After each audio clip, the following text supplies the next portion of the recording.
Hi guys, it's finally here. We're finally going to be talking about Jughead and asexuality and all that complicated stuff. I promise to make this as gentle as possible. And I would just like to say as a disclaimer, I am not ace. I do have asexual friends and I talked to them about this issue. I will have also linked to a really good article that was posted on Comic Alliance talking to asexual writers in the comic book industry about this issue, and links to sort of more information about asexuality in general. So if you have any further questions and you don't know any fabulous ace people, there is some great resources online and I would highly recommend looking into them. And I am also going to say that what I am saying about asexuality is just all secondhand. So if it's wrong, I apologize. I tried to do the best I could. I'm not going to be able to get into every nuance of it. That's why there are links. And when it comes to the issue of Jughead Jones and asexuality, it's kind of complicated. As I've been very open about in my Riverdale reviews, I do like Betty and Jughead as a couple.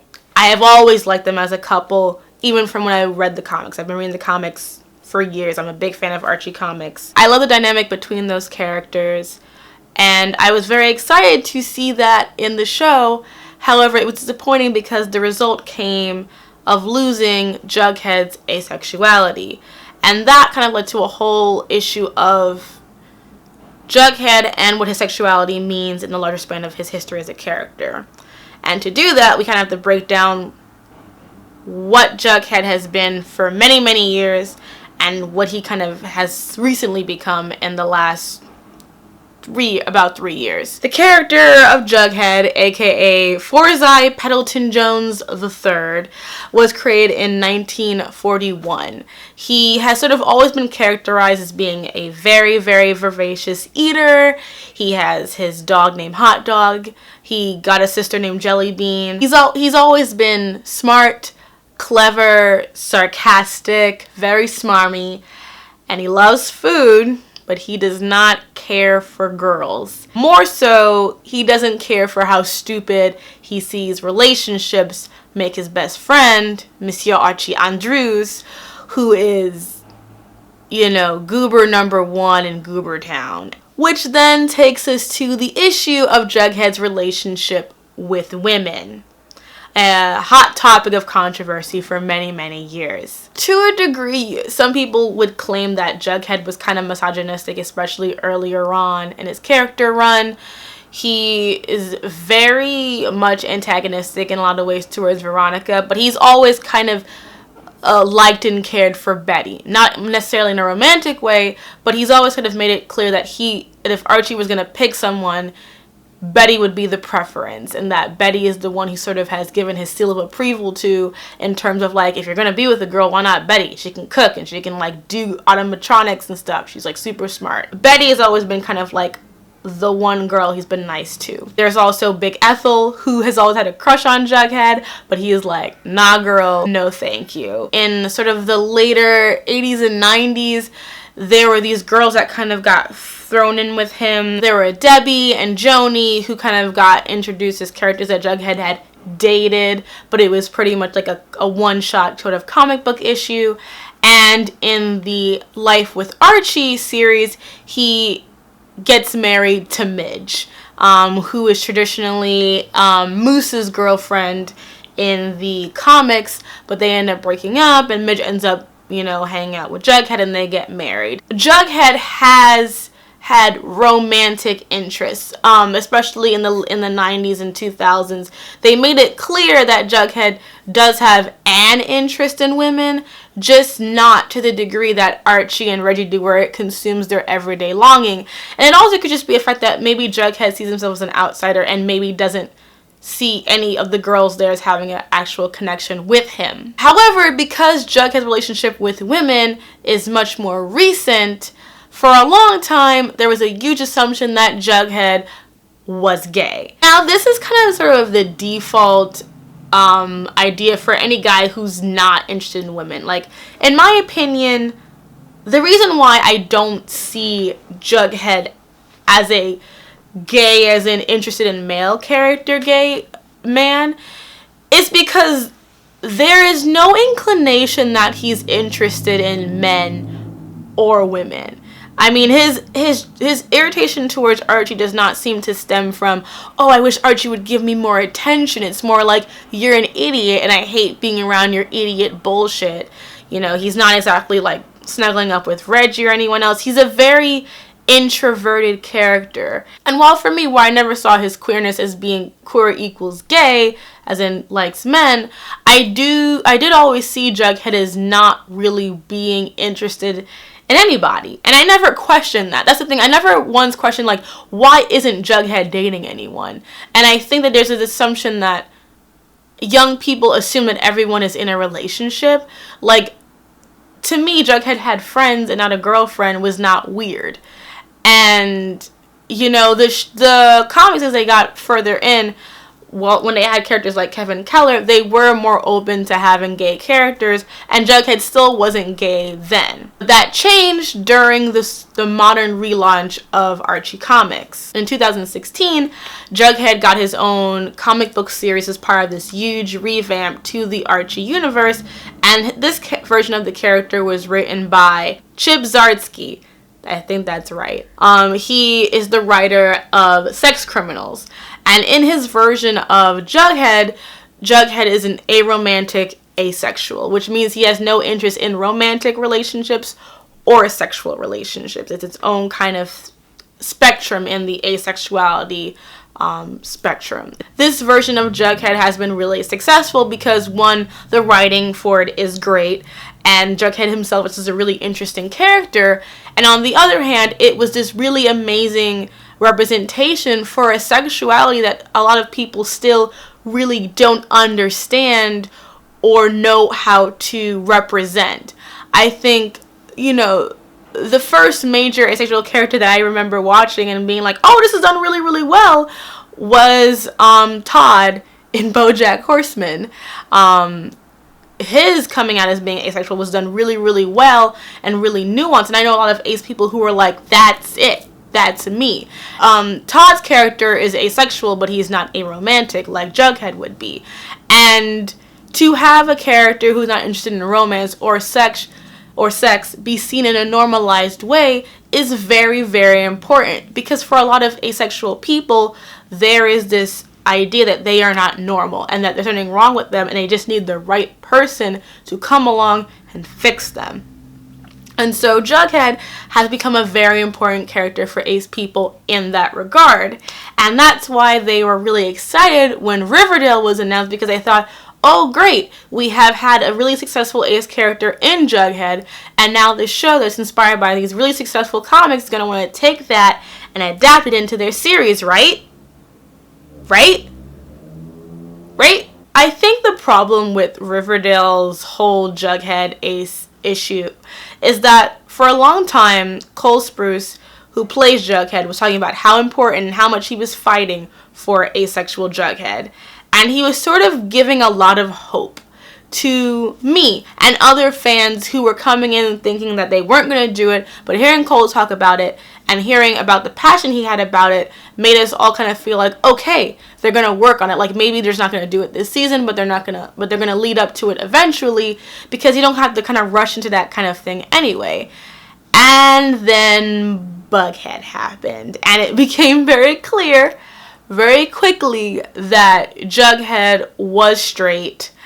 And that was a major blow and disappointment to a lot of people, because while Archie has been super successful, the series has gone through highs and lows, and this new revival of it, including Jughead's series, has brought in a lot of fans. And a lot of ace fans or queer fans who were very, very excited and supportive about this kind of representation. And they were very disappointed. And in my opinion, rightfully so. Because if the Riverdale writers knew they were never going to do an asexual Jughead, they should have just said from the very, very, very beginning that they weren't going to do it and not leave any room for interpretation or debate. Because they they were queer baiting. They knew that people were going to come in and look to see if that was going to be there. It wasn't in the first couple of episodes, so there was no, there was nothing there in the very beginning to tell you that Jughead was not asexual. And then you slowly see him hang out with Betty, and it's like, oh, they could be friends.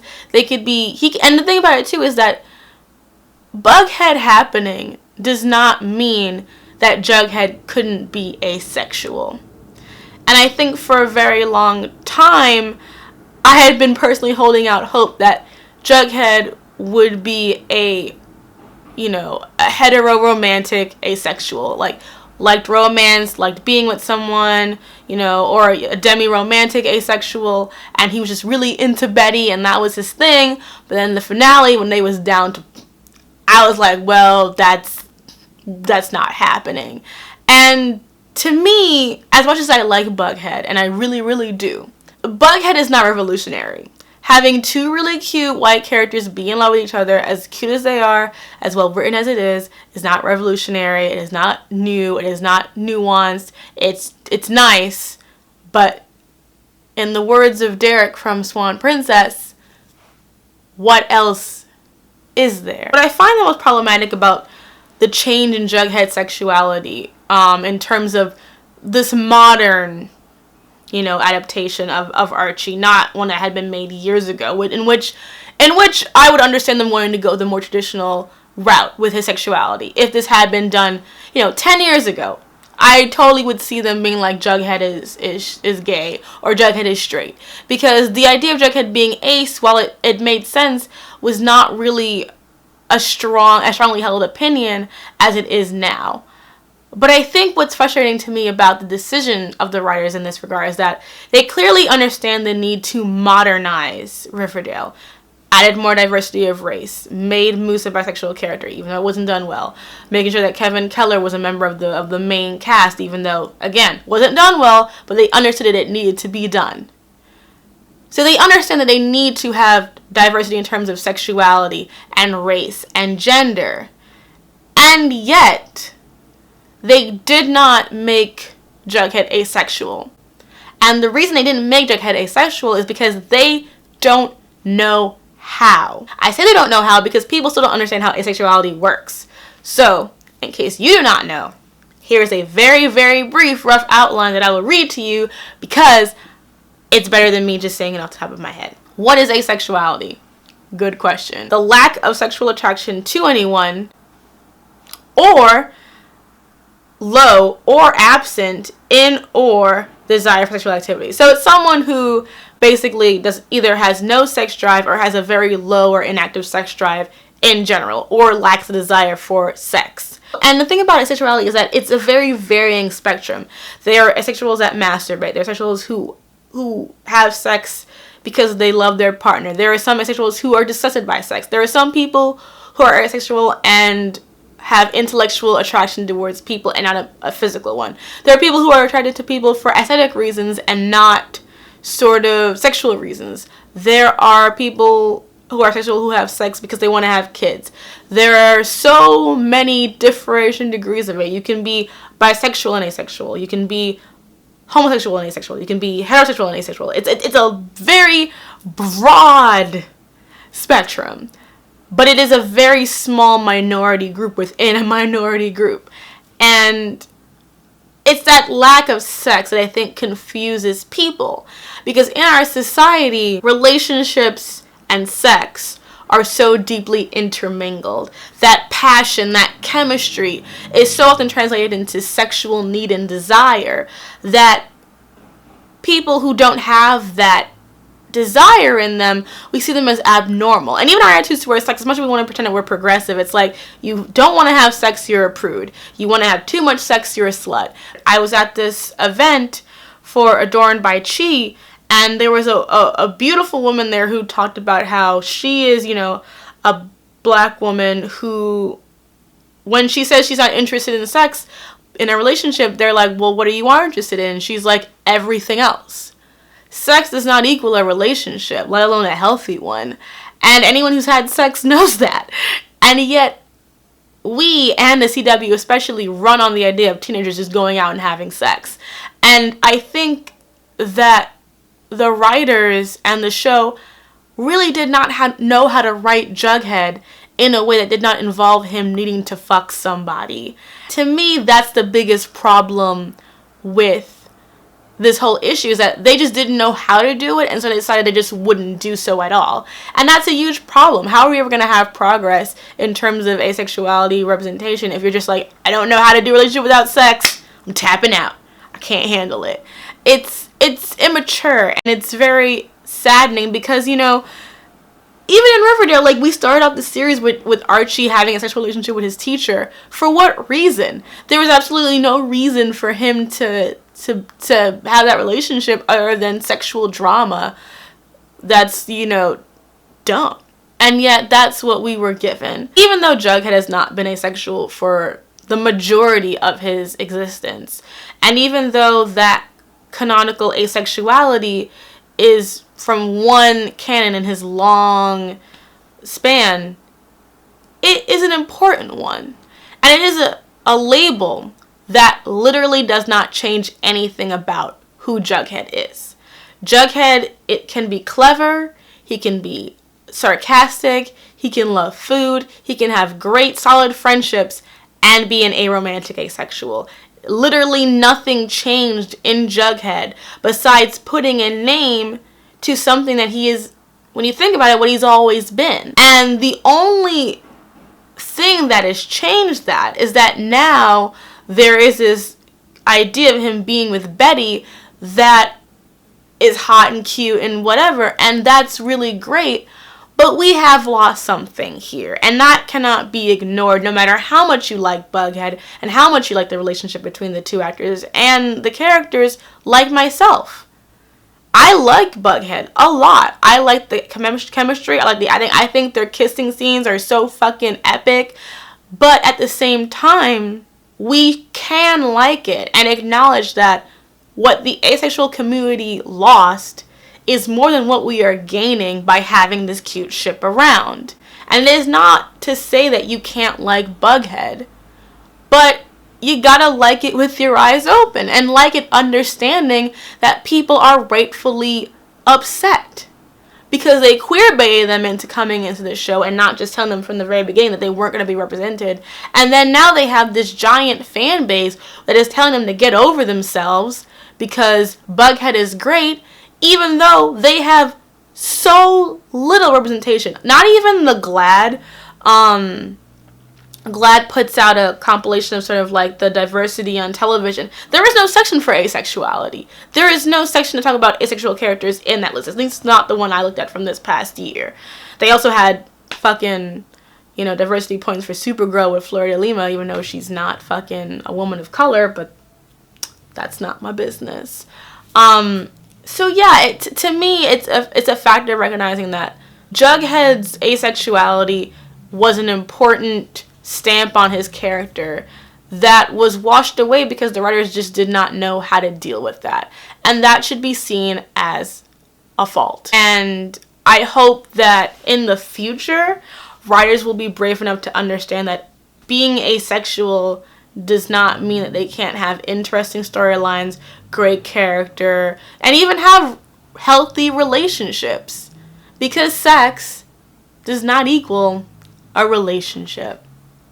On that note, thank you so much for watching and sitting through this. If you like this video, please thumbs up, share, and subscribe, and give this to anyone you think would enjoy listening to my annoying voice.